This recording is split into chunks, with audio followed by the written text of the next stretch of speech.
Choosing God's family means choosing to be in exile. Revoking your citizenship means your society will become hostile. This is how Peter, the apostle, begins his letter to churches suffering under hostiles, by telling them that being chosen in Jesus means choosing to be exiled by the gospel.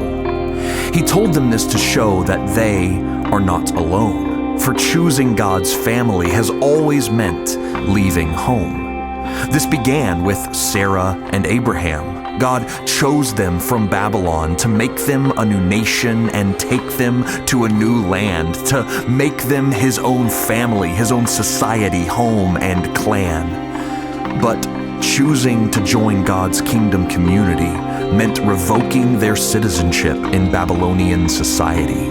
They chose to be God's exiles, so their society would choose to be hostile.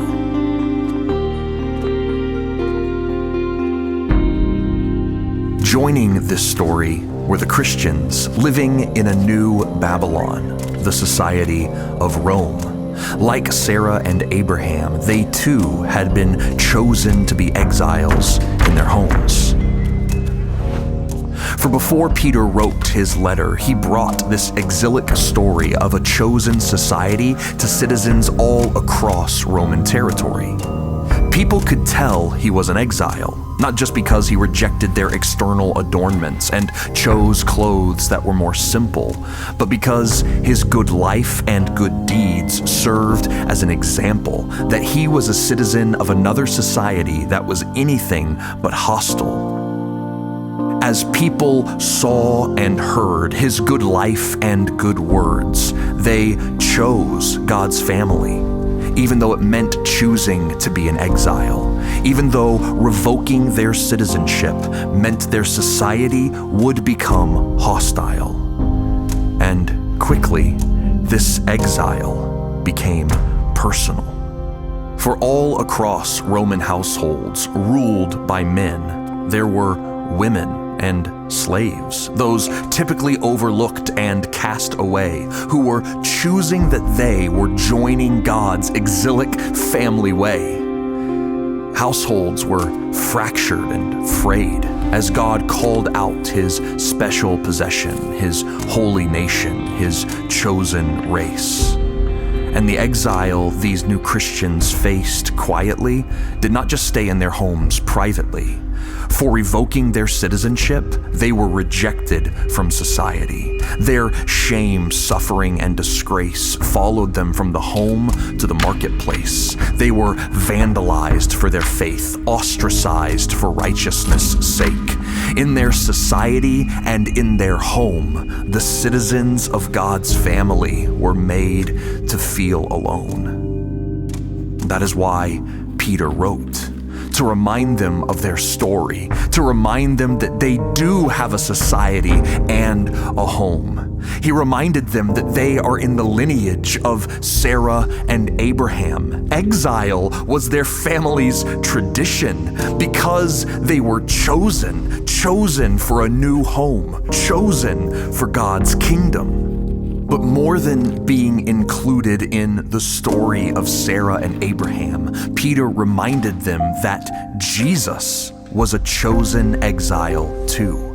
For when Jesus came in the flesh, he was an outsider to his own people, the Jews. His good deeds to the outcasts confounded and confused. His good life was offensive. It made people stumble and accuse. As a king of a different kingdom, Jesus revoked citizenship in their society. So all of Babylon and Rome showed their hostility.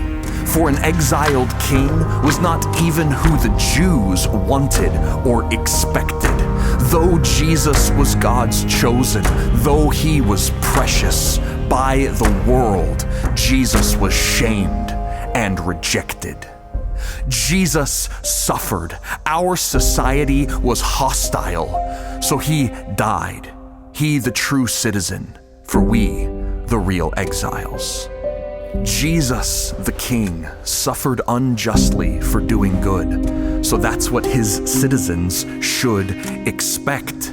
Jesus repaid our evil with love and blessing, so that's what we reflect. For though we may suffer and die for righteousness' sake, like Jesus our King, God will resurrect. That is what Peter encouraged our family to do. Revoke the world's hostility by showing the good works that define God's society.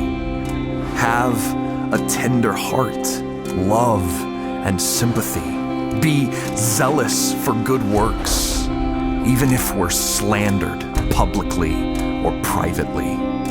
For when the world brings all their hostility and any accusation they might claim, our good deeds will come to our defense, and all our accusers will be put to shame. For Jesus was exiled for righteousness' sake. He gave his good life in order to make the unrighteous righteous, and our suffering does the same.